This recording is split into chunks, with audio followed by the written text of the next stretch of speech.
Et si certaines voitures étaient capables d'avaler 1 million de kilomètres sans jamais ouvrir le moteur, et que vous pouviez en acheter une demain sur le Bon Coin pour le prix de 3 mensualités de LOA sur une 208 neuve.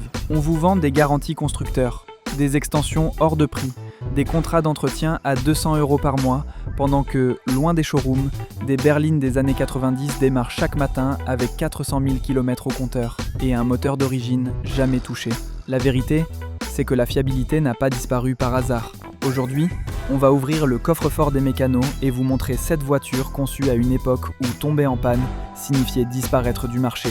Avant d'entrer dans le vif du sujet, mettons les choses au clair. Aucune voiture n'est magiquement immortelle.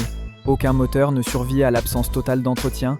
Aucune mécanique ne résiste éternellement à la négligence crasse. Ce qu'on va voir aujourd'hui, ce sont des voitures qui ont été surdimensionnées par leur constructeur. Des voitures où chaque composant a été pensé avec des marges de sécurité colossales. Des voitures où l'électronique reste à sa place et où la mécanique fait le boulot. Ces modèles-là ne demandent quasiment rien.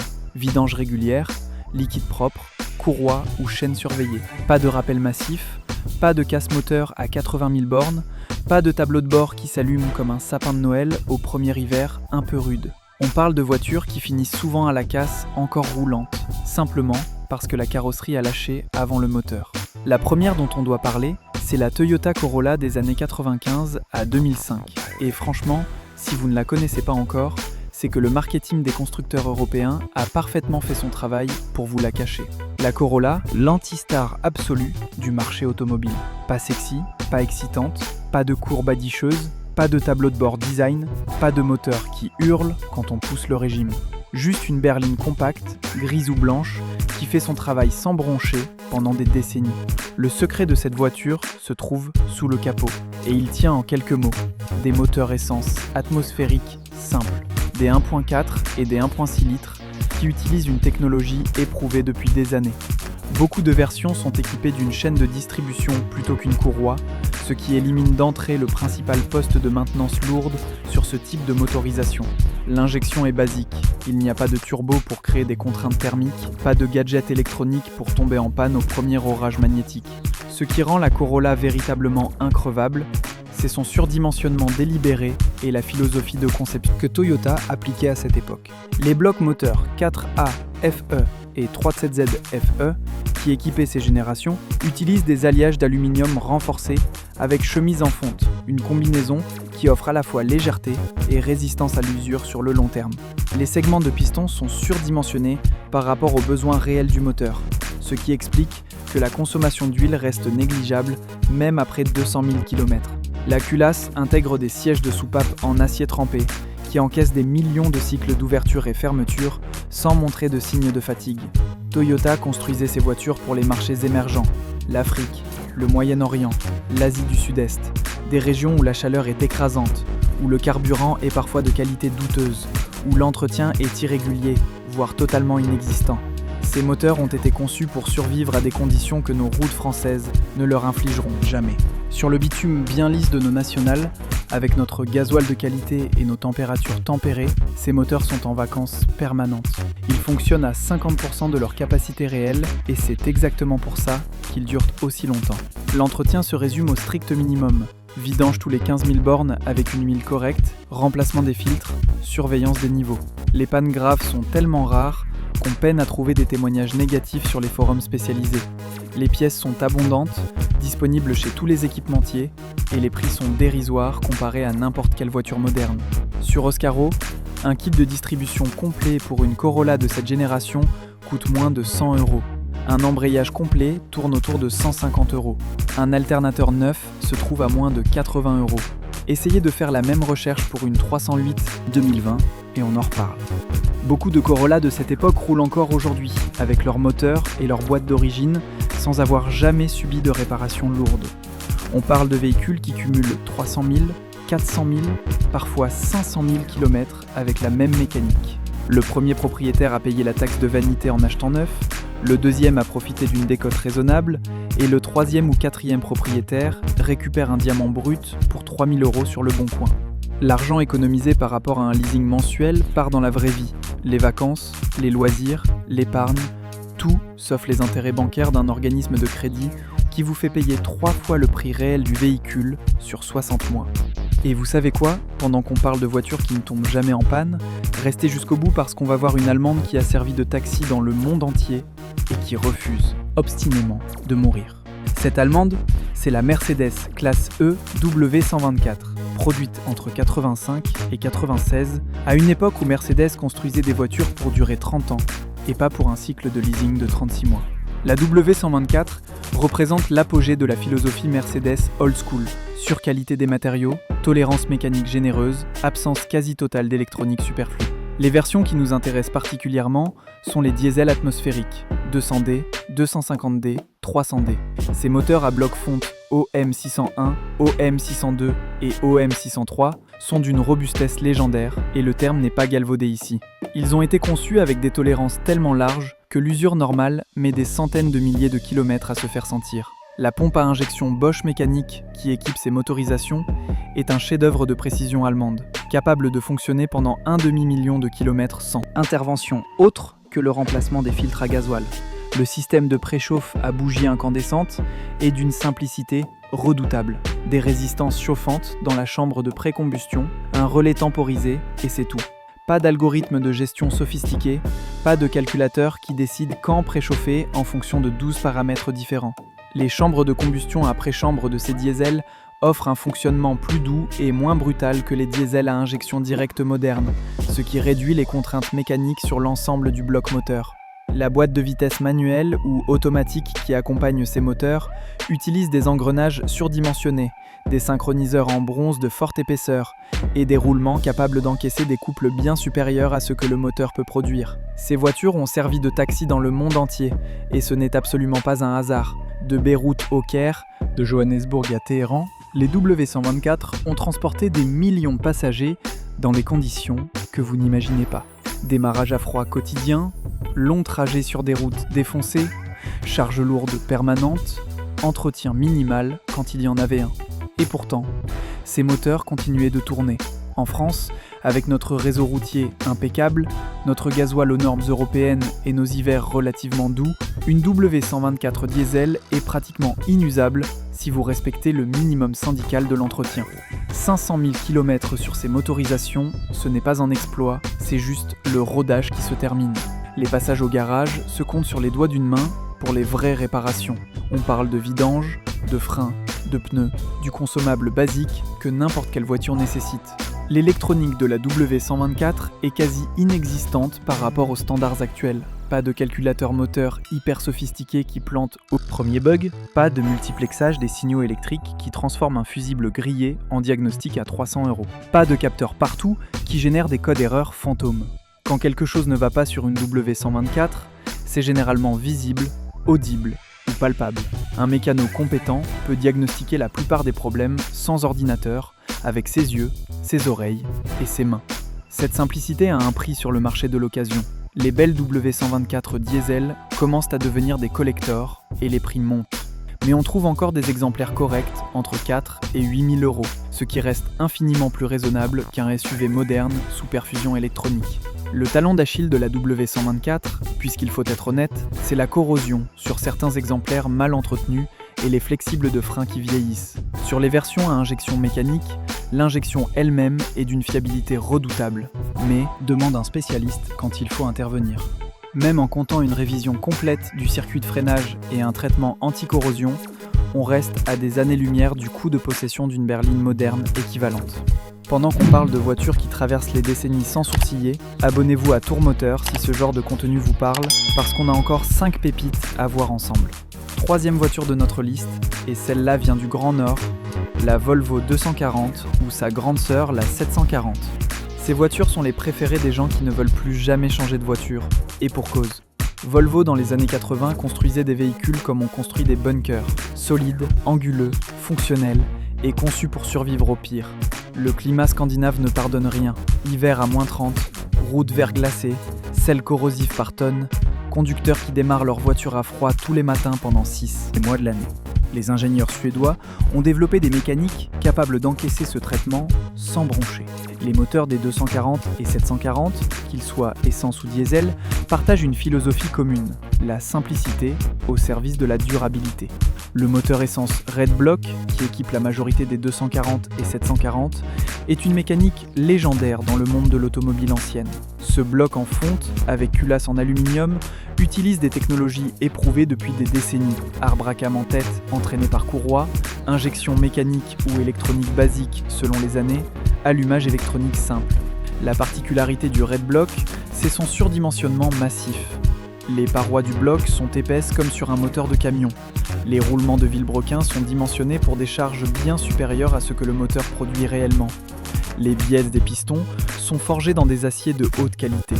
L'architecture carrée de ces voitures facilite l'entretien de manière spectaculaire.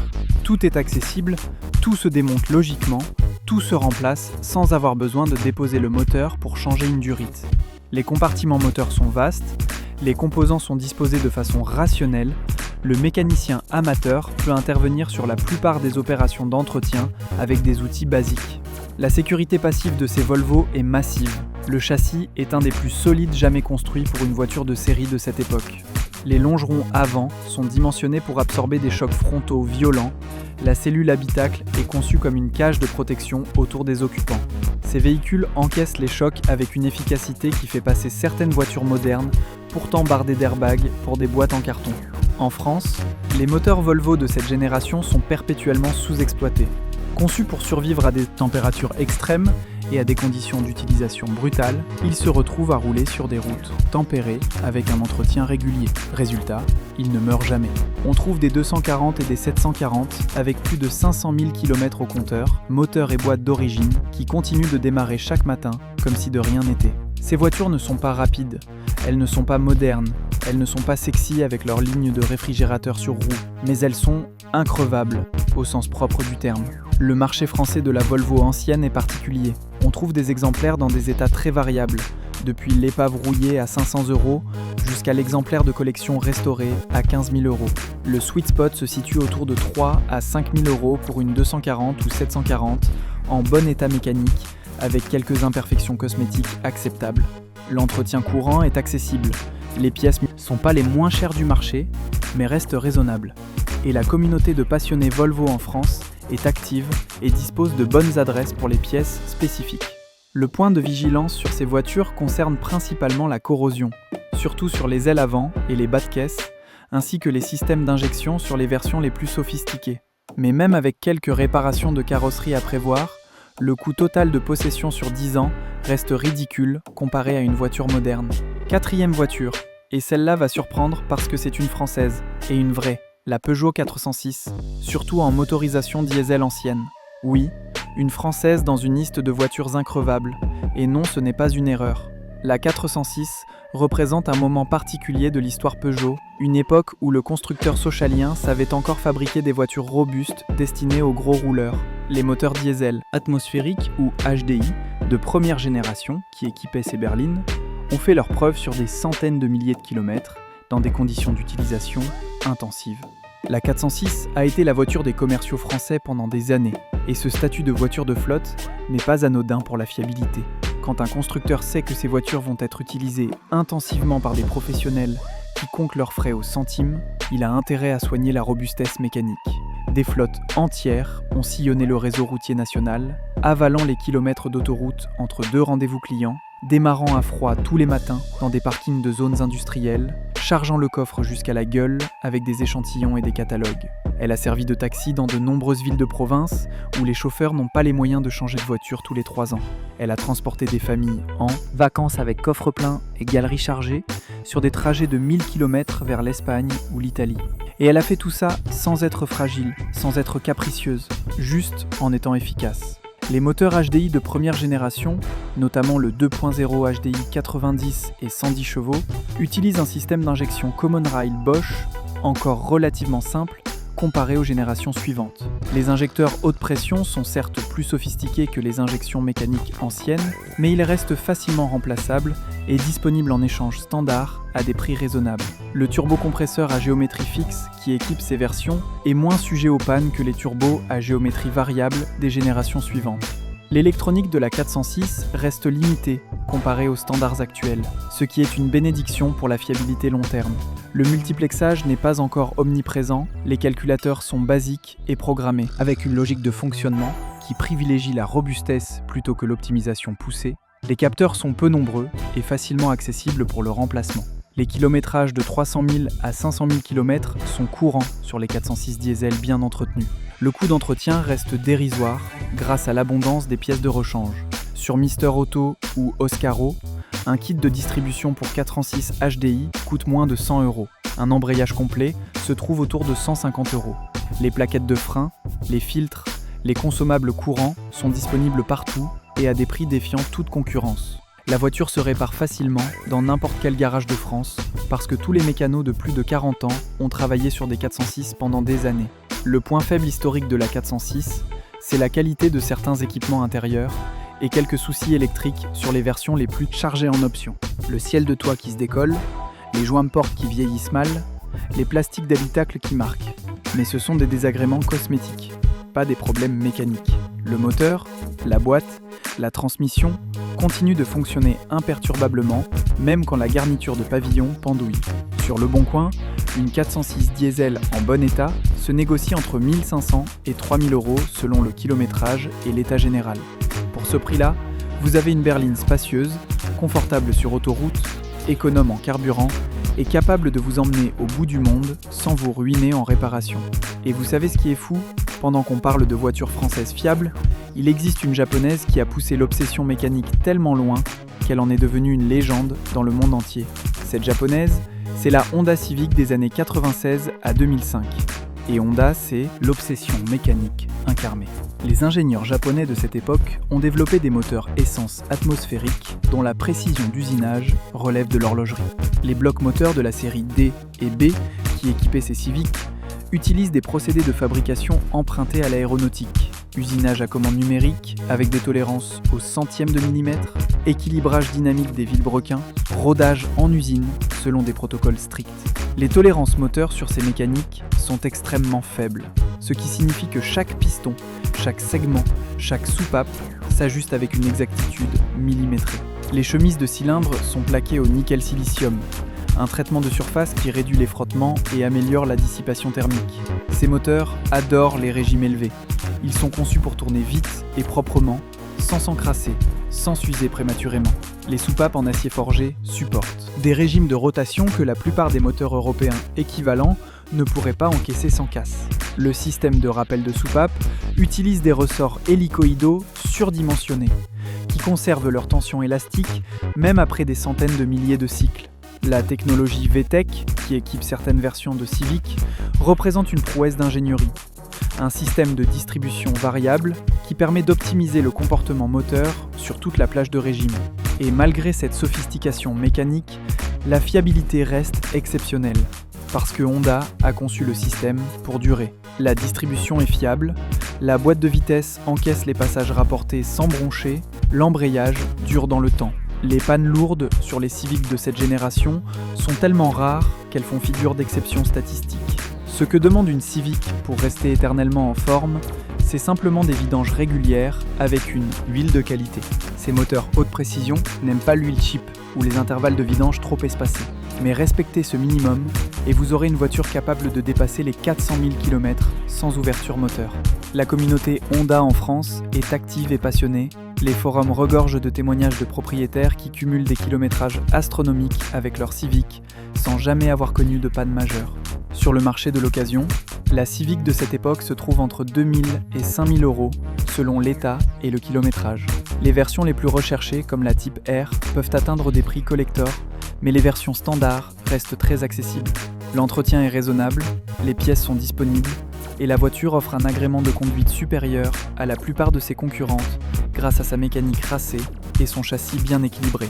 Le point de vigilance concerne la rouille sur certains exemplaires mal stockés, surtout au niveau des passages de roues et des bas de caisse. Vérifiez soigneusement ces zones avant l'achat et budgétez un traitement anti-corrosion si nécessaire. 6e voiture de notre liste, et là, on rentre dans la catégorie des légendes vivantes, le Toyota Hilux des anciennes générations. Ce modèle est devenu un mème mondial pour une raison très simple, il refuse de mourir. Top Gear a essayé de détruire un Hilux en le noyant dans la mer, en le faisant percuter des arbres, en le posant sur le toit d'un immeuble qu'on dynamitait ensuite, en le laissant subir les marées pendant des heures. Le Hilux a survécu à tout, redémarrant à chaque fois après des interventions mécaniques de base qui auraient été impossibles sur n'importe quelle voiture moderne. Cette émission télévisée n'a fait que confirmer ce que les utilisateurs du monde entier savaient déjà. Ce véhicule est conçu pour survivre à la maltraitance la plus extrême. Le Hilux est utilisé en zone de guerre depuis des décennies, au point d'être surnommé le Technicolor par les forces armées du monde entier. Des milices de tous bords, des armées régulières, des organisations humanitaires, des exploitants miniers, des agriculteurs africains, des chasseurs australiens, roulent en Hilux dans des conditions que nous ne pouvons même pas imaginer depuis nos routes goudronnées. Déserts brûlants, où les températures sous le capot dépassent les 100 degrés, pistes défoncées qui détruiraient les suspensions de n'importe quelle berline en quelques kilomètres, absence totale de pièces de rechange sur des milliers de kilomètres, entretien quasi inexistant pendant des mois, charge délirante qui dépasse parfois le double de la charge utile officielle, et pourtant, ces véhicules continuent de rouler. La mécanique rustique des anciens Hilux a été pensée pour fonctionner avec le strict minimum. Les moteurs, diesel 2,4 et 2,5 litres, qui équipaient les générations avant 2005, utilisent une injection mécanique d'une simplicité biblique. Une pompe rotative, des injecteurs mécaniques, pas d'électronique de gestion moteur. Ces moteurs peuvent fonctionner avec du gasoil de qualité douteuse, supporter des intervalles de vidange allongés sans dommages irréversibles, redémarrer après des mois d'immobilisation sans batterie en étant poussé ou tracté. Pas de raffinement inutile, pas d'électronique superflue, juste une mécanique basique et surdimensionnée, capable de fonctionner dans des conditions où n'importe quel véhicule moderne aurait rendu l'âme depuis longtemps. En France, on trouve encore des Hilux anciens en version utilitaire ou pick-up, souvent importés. Ces véhicules peuvent rouler avec un entretien minimal qui ferait hurler n'importe quel concessionnaire moderne. Le moteur lâche rarement avant la carrosserie, c'est-à-dire que la rouille aura généralement raison de la tôle avant que la mécanique ne montre des signes de faiblesse. Les Hilux anciens se négocient entre 5 et 15 000 € selon l'état, l'année et l'origine. Ce n'est pas la voiture la moins chère de notre liste, mais c'est probablement la plus robuste. Si vous cherchez un véhicule capable de tracter, de charger, de rouler sur des chemins défoncés et de le faire pendant des décennies sans sourciller, le Hilux est difficilement battable. Le point d'attention sur les Hilux importés concerne la provenance et l'historique du véhicule. Certains exemplaires ont vécu des vies difficiles dans des pays où l'entretien n'était pas une priorité. Vérifiez l'état du châssis, la présence de corrosion, l'historique d'entretien quand il existe. Un Hilux bien sourcé et correctement entretenu est un investissement qui peut durer plusieurs décennies. 7e et dernière voiture de notre liste, et celle-là va faire grincer des dents les puristes, la Volkswagen Golf 4. Mais attention, pas toutes les versions. La Golf 4 est une voiture suranalysée par les forums automobiles, et pour cause. Certaines motorisations sont des cauchemars mécaniques qui accumulent les pannes et les factures salées. Le 1.8 turbo 20 soupapes et ses problèmes de bobine d'allumage. Le 2.3 V5 et sa complexité inutile. Certains TDI 130 et 150 chevaux avec leur turbo à géométrie variable capricieux. D'autres versions sont des références absolues de fiabilité, qui peuvent accumuler des kilométrages impressionnants sans broncher. Il faut savoir distinguer les bonnes des mauvaises, et cette connaissance fait la différence entre une bonne affaire et un gouffre financier. Les versions à privilégier sont les diesels anciens, notamment le 1.9 TDI 90 et 110 chevaux, sans système anti-pollution sophistiqué, ainsi que les essences simples, comme le 1.4 16 volts ou le 1.6 atmosphérique.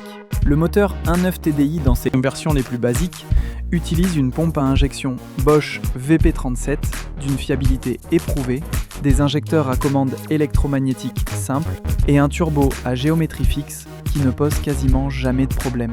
Ces motorisations reposent sur une plateforme éprouvée, la PQ34, qui a été produite en millions d'exemplaires à travers le monde.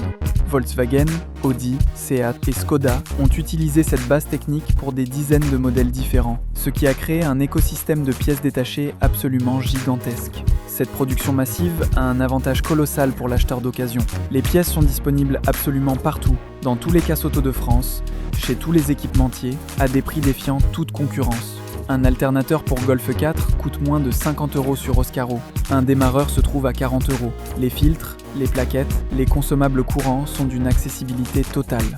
La Golf 4, bien choisie, offre une bonne longévité avec un entretien simple. Le réseau de garages capable de travailler sur ces voitures est immense. N'importe quel mécano en France a déjà eu une Golf 4 sur son pont. Les problèmes récurrents de cette génération sont connus et documentés. Les bobines d'allumage sur les versions essence, le volant moteur bimasse sur certaines versions, les soucis de turbo sur les TDI les plus poussés. En évitant les versions problématiques et en vérifiant l'historique d'entretien, on peut trouver des Golf 4 capables de rouler encore longtemps. Sur le bon coin, une Golf 4 en état correct se négocie entre 1 500 et 4 000 €. Les versions break offrent un espace de chargement généreux pour une voiture compacte. Le confort de roulage est correct, l'équipement est décent pour l'époque et la valeur résiduelle basse signifie que le premier propriétaire a déjà absorbé l'essentiel de la dépréciation. Vous récupérez une voiture fonctionnelle dont quelqu'un d'autre a payé les premières années de perte de valeur. Maintenant qu'on a vu ces 7 voitures, résumons pourquoi elles ne tombent presque jamais en panne. 3 raisons clés expliquent leur longévité exceptionnelle. Premièrement, l'absence de turbo complexe. Les moteurs atmosphériques ou les diesels à turbo basiques génèrent moins de pression, moins de chaleur, moins de contraintes mécaniques. Le turbocompresseur moderne est une source de panne récurrente sur les voitures actuelles. Joints qui lâchent, axes qui prennent du jeu, cartouches qui s'usent prématurément. En supprimant ou en simplifiant cet élément, ces voitures anciennes éliminent un point de faiblesse majeur. Deuxièmement, l'électronique minimale. Moins de capteurs signifie moins de pannes fantômes, moins de diagnostics incompréhensibles, moins de pièces à remplacer au moindre code erreur. Les voitures modernes multiplient les capteurs de position, température, de pression, de régime, créant autant de points de défaillance potentiels. Quand un capteur à 30 € tombe en panne sur une voiture moderne, c'est parfois le moteur entier qui refuse de démarrer ou qui passe en mode dégradé. Sur les voitures de notre liste, ce type de problème n'existe simplement pas, ou reste gérable avec des outils basiques. Troisièmement, la conception old school, basée sur la durabilité plutôt que sur l'obsolescence. À l'époque où ces voitures ont été conçues, une panne coûtait cher aux constructeurs, en termes d'image et de garantie. Les ingénieurs étaient incités à surdimensionner les composants pour éviter les retours en garantie. Aujourd'hui, la philosophie industrielle a changé. La panne est parfois intégrée au modèle économique. Une voiture qui tombe en panne après la garantie génère des revenus en pièces détachées et en main-d'œuvre pour le réseau après-vente. Les constructeurs n'ont plus le même intérêt à fabriquer des voitures increvables. Ces 7 voitures ne sont pas les plus belles du marché, elles ne sont pas les plus rapides, elles ne sont pas les plus connectées, elles n'ont pas d'écran tactile, pas de GPS intégré, pas d'Apple CarPlay, pas de caméra de recul. Mais elles offrent un luxe que beaucoup ont oublié dans la course à l'équipement, celui de démarrer tous les matins pendant des décennies sans se demander si aujourd'hui sera le jour où le voyant moteur s'allumera. Le vrai luxe automobile en 2025, ce n'est pas le cuir, ce n'est pas l'écran géant, ce n'est pas les jantes alu. Le vrai luxe, c'est de ne jamais ouvrir le capot, sauf pour vérifier les niveaux. Sur le marché français de l'occasion, ces voitures représentent souvent les meilleures affaires mécaniques qui existent encore. Pendant que vos voisins s'endettent pour des SUV bardés d'électronique qui tomberont en panne à 60 000 km, pendant que les concessionnaires poussent des LOA sur des citadines qui coûtent 300 € par mois, avant même de compter l'assurance et l'essence, ces vieilles mécaniques continuent de rouler silencieusement, accumulant les kilomètres, économisant l'argent de leurs propriétaires, mois après mois, année après année. L'argent que vous ne dépensez pas en mensualité de leasing, en extension de garantie, en forfait d'entretien constructeur, en diagnostic électronique à 100 € l'heure, cet argent reste dans votre poche.